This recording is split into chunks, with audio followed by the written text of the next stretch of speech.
What's up, everybody? Today on the show, we are trying to find the weaknesses of the Chargers. We're going to try to figure out how the Vikings can attack them, see if they can't squeak a win out of this thing. Plus, your bold predictions, don't think I forgot, here on the Locked On Vikings podcast.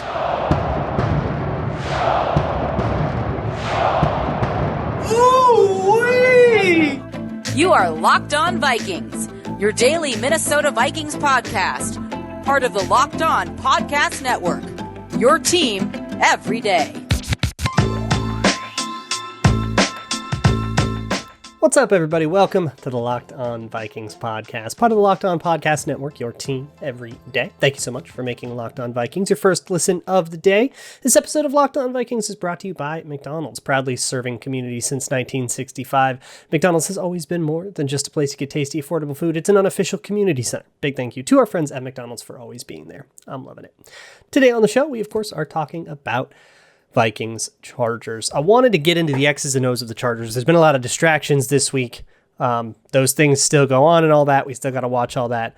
But today I want to talk about the Chargers themselves. Let's do a little X's and O's. Let's get into this matchup so you actually have some idea of what to expect. If you want the broad strokes, kind of talked about that with David Drogemeyer of Locked On Chargers yesterday on Crossover Thursday. Check that out.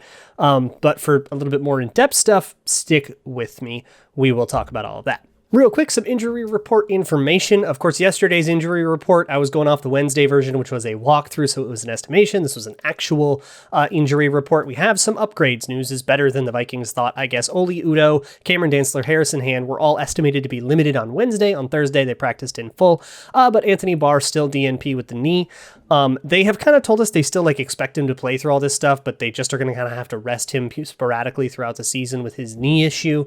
It's just something that's going to bother him. So they say he'll probably play. I don't know how much I trust them there. Bashad Breeland's still limited with the groin injury he suffered against the Ravens. And Michael Pierce still not playing with the elbow. We're probably pretty sure that he's not going to play in this one, which is a bummer.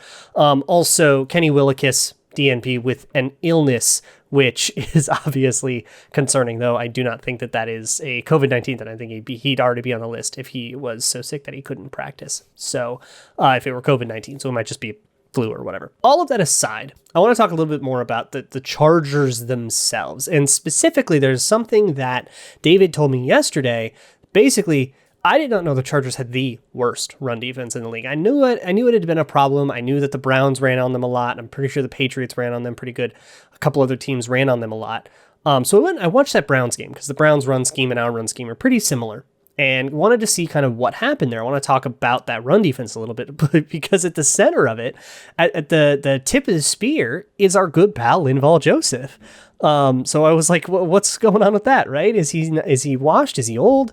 And I think there is a little of that, but they're also having him play head up nose tackle, where we always had him play one technique nose tackle. Those two things functionally might not seem that different, because, one guy playing directly in front of the center, lined up directly on the center versus lined up between the center and the guard. It's like you're moving over like a foot. What could the difference be? But the differences are pretty huge. For one, if you are a one technique, it's going to be harder for a center to reach block you. You might know what a reach block is because you have been paying attention to Garrett Bradbury, and that's kind of like his whole thing. But a reach block is essentially if you start out on the left side of a guy, get across his face, and then seal him off from the right. So it's essentially a block where you are blocking the opposite direction from where you started. So you have to get all the way across the guy's face, flip your hips around, and block him. It's a very difficult block. And so the alignments really start to matter when it comes to thwarting those blocks, defeating those blocks. And a lot of times in run defense, your job will be to stay on a certain shoulder of the lineman. Now, in some cases, things just sort of line up pretty and you luck out, where he's reach blocking you, but you were supposed to be on that shoulder of his anyways, and everybody's happy. And neither of you are actually trying to contest each other, and the play's probably just going to be decided elsewhere. But in some cases, you're competing for that shoulder. If you are the nose tackle, like Linval Joseph, you got to get to the guy's right shoulder, but he's trying to reach block you to the right. You're kind of racing each other to see who can get in front of each other first, right? Who can get into the gap first. And Linval Joseph, he was always way more athletic than he should have been for his size. And I think in his age, that's not true anymore. And that it lasted for as long as it did is like an incredible feat of humanity. But you know what? Yeah, he's getting up there, and he doesn't move like quite the way he used to. So the Browns got a lot of reach blocks on Linval Joseph and on Jerry Tillery and everybody in that interior.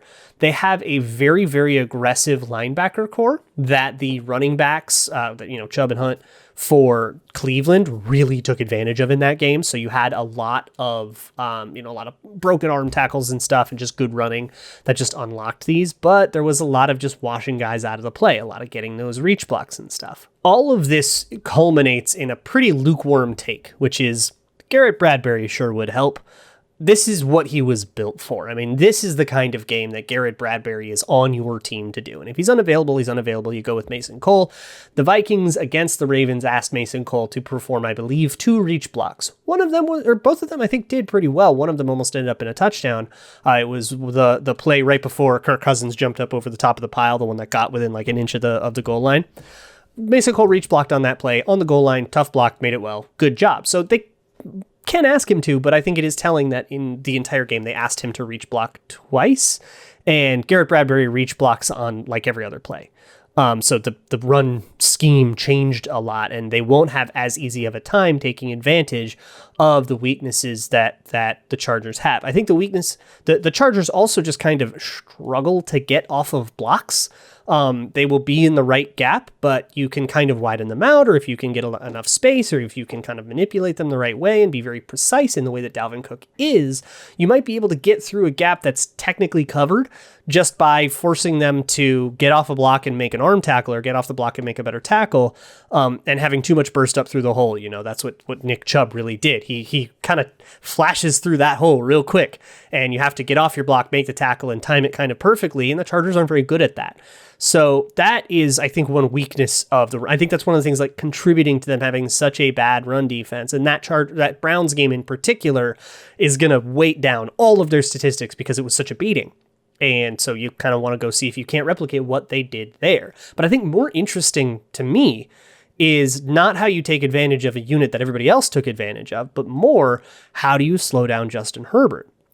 They asked Andre Patterson about this, and he basically said, yeah, get pressure on the quarterback. And like, of course, right? But it's a difficult thing. And so I spent a lot of time like learning coverages and stuff. I can't go too deep in the weeds because we also have the bold predictions, but I want to talk a little bit about how they can sort of avoid the pitfalls of what has sunk them in coverage in the last 2 games. Because the corners have struggled a lot, and how can we better hide them without going fully into just like soft zone coverages and stuff that doesn't ask your corners to be good at all? Is there a middle ground and stuff? And can we get into the specifics of that? So we'll get into that. But first, we all have, I think, pretty good memories associated with, childhood going to Mickey D's, or high school going to Mickey D's, stopping off on a road trip, whatever it is, rest and recharge, use their free Wi-Fi, get a coffee in the morning, all of that kind of thing. McDonald's is more than just a restaurant where you get tasty, affordable food. It can be a community center, a hangout, and a place to make memories. Thank you so much to our friends at McDonald's for always being there. I'm loving it. Once again, thank you so much for making Locked On Vikings your first listen of the day. I want to talk about that Chargers offense. Specifically, so Keenan Allen was upgraded. He was a DNP on Wednesday with a knee injury. He was upgraded on Thursday to limited, which is a pretty good sign toward him playing. So they're going to be fairly full strength. Justin Jackson, the running back, is dealing with a quad. He's been DNP. They're really, really banged up in the secondary, but their offense is at relatively full strength. Their left tackle is Rashawn Slater, who is killing it, as we all kind of knew he would. Their right tackle is our old friend Storm Norton, who is not so much killing it. So there might be some opportunities there. Now, Everson Griffin will probably stay rushing from the right side, where he always does, against Rashawn Slater. Really interesting matchup, right, against the rookie. And then you'll have this sort of DJ Wanham, maybe Willekes, maybe like Patrick Jones, maybe whoever, sort of rotating in over on the other side. Interesting stuff. That's all going to be really fun in the pass rush. And Andre Patterson was like, get pressure on Justin Herbert. And I thought that was interesting because in 2020, Justin Herbert was, by a study that I did, I talked about this on Crossover Thursday yesterday, Justin Herbert was, by my estimation, the best pressure eraser in the league. That's not the best quarterback in the league. Of course, there's Tom Brady and whatever, but best pressure eraser, which means the EPA on pressured plays for Justin Herbert and the EPA on non-pressured plays, the difference between those two was the smallest for Justin Herbert in the league. If you're curious, Kirk Cousins ranked about 24th in that stat. I think 23rd, actually. So he's really good at erasing pressure. And part of that was scrambling. Part of that was getting the ball out and stuff like that. Part of that, I think, were quirks of the way I used PFF's pressure numbers, the way that they chart certain things. You know, if you get the ball out quickly, a pressure might not get logged. But I don't think they'll call it a pressured snap if it's like quick game to begin with and stuff. And that's like kind of, I don't know. Either way, the Chargers were very good at making light of pressure, making pressure not define everything, right? It's like a skill that they have, which is frustrating to watch considering that it's a skill the Vikings very much do not have. So there's that, and then they've got good wide receivers, Mike Williams, and he's big, and if you remember a couple years ago, he like totally sunned Mike Hughes. Mike Hughes in the division with him now, and you've got, of course, Keenan Allen on the other side, and then they've got all these big tight ends and stuff. They got a lot of big contested catch guys. So the Chargers might come out and say, well, we'll just let them be tall. We'll just run them all out, and we'll let all these things be jump balls. And that might play right into the Vikings' hands. The Vikings love to play man match stuff. And basically that means, without getting way deep into the weeds, but I will go into the weeds someday. Not today, though. It's a lot of, if he goes inside, I have man coverage on him. If he goes outside, you have man coverage on him. So it's man coverage technique, but with certain rules that prevent you from getting picked on the play or prevent you from being in the wrong leverage against certain routes and stuff like that, and to kind of help you out.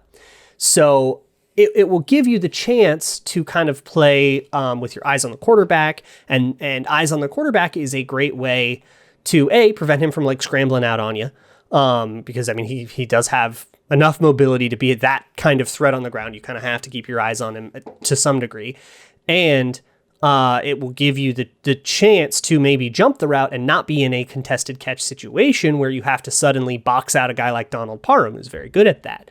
So those coverages are going to be really useful to the Vikings. The problem is they just have to keep their corners protected. So there are two different, or there's a kind of coverage that corners will often be asked to do in these, which is called MEG, which is man everywhere he goes. MEG, MEG. MEG coverage is very difficult because you don't have any help anywhere. A lot of times when you're in MEG coverage, the reason for that is because whatever's going on in the middle of the field is split up between the linebacker and the nickel corner and the safety, or two linebackers or whatever. They're all splitting things up, and you take him if he goes inside, I'll take him if he goes outside, and all that stuff. And on the outside, they're doing all that, and they have the luxury to do all that because you can be trusted on the outside with your guy. The problem is, if the Chargers see Keenan Allen in MEG coverage against Bashaud Breeland or Cameron Dantzler or Chris Boyd, they're just going to take that, and whatever else happens on the inside of the play doesn't really matter, because Keenan Allen can just beat Cameron Dantzler on a route or Chris Boyd on a route, and same with Mike Williams on the other side. So that's going to be a very, very difficult thing that the Vikings are going to have to make, this like existential decision where they're going to have to ask themselves, how confident are we? We are going up against, we went up against the Cowboys. That was CeeDee Lamb and Amari Cooper, an elite duo. We have another elite duo here. What do? Can you trust these guys in MEG? And you might just say, well, then just don't trust them in MEG. The problem is, that takes away a lot of the tools that the defense has at its disposal. If you can't trust a cornerback in MEG, there are a bunch of route concepts that are only countered by coverage concepts that utilize MEG coverage on the outside. And so the Chargers can essentially call those concepts all day and put the Vikings into this Sophie's choice. Do I either trust Bashaud Breeland one-on-one against Keenan Allen, or do I call a coverage that loses to the route concept and then it doesn't matter? And I guess given that choice, I would take the off chance that Bashaud Breeland wins a snap or two, rather than just losing to being countered by the coverage. But it's this really weird Sophie's choice, and it's why I think Justin Herbert's just going to have to get his, right? And you're just going to have to outscore them. And look, if you can run the ball on them, and they're the worst run defense in the league, if you can run the ball on them, at least according to Drogemeyer, I don't know if there's maybe a worse one somewhere, but I'll take his word for it. And if you can run the ball on that, you can keep the offense off the field, you can keep your defense rested, and we can avoid some of the problems where they played like 90 snaps against the Ravens. But you got to be able to run the ball. If you can't run the ball in this game, you can't run the ball on anyone. And if you can't run the ball on anyone, pack it in, boys. I mean, maybe you've already packed it in, but if you can't find a way to run the ball in this game, everything is broken. And it might already be broken, but like, my goodness, you got to be able to find a way to run the ball against a run defense that is particularly poor against the scheme that you run. Like, they're bad at what they do, and what they do loses to you. Figure it out. I do want to get into the bold predictions, though. So let's dive into that in just a second. First, let me tell you about my new favorite app. It is Get Upside. Get Upside is an awesome app. It is a free app on Google Play or the Apple App Store, and it saves you money on gas. Who doesn't love that? You can save up to 25 cents a gallon per fill-up. By using the Get Upside app and use promo code Touchdown, you can actually get 50 cents a gallon on your first fill up, double the savings. All that added up over like a month, if you drive a lot, could be like $200-$300. Like, it's real money, and you can cash out whenever you want. Get Upside just tells you participating gas stations around you. You go to one of those, fill up, tell Get Upside what gas station you went to. It'll take a day or two to process. The money just shows up in your account, and you can cash out whenever you want, however you want. You can do Amazon gift cards or like Google Play gift cards, or you can just do like a PayPal or a direct deposit into a bank account if you don't want to mess with any of that stuff. So go to the Get Upside app, use promo code Touchdown for up to 50 cents a gallon off on your first fill up. Get your cash back for going and getting gas with the Get Upside app. Once again, promo code Touchdown. Are you ready to get bold? It is time for the bold prediction. I love this part. End of the week, every week. Happy Friday. We're doing some bold predictions. If you have bold predictions for me, you can send them to me at Luke Brunt NFL or at Locked On Vikings on Twitter. Usually put out the call sometime on Thursday.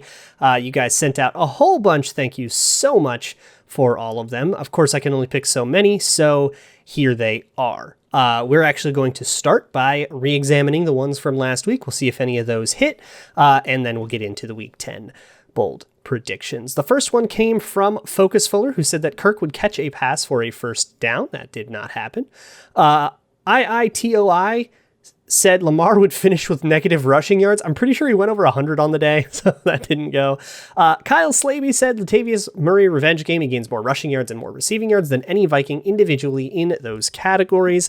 I want to double check real quick that didn't happen, but I'm pretty sure that didn't happen because it was more of a Le'Veon Bell game. Yeah, Latavius Murray didn't even carry the ball, so not much of a revenge game.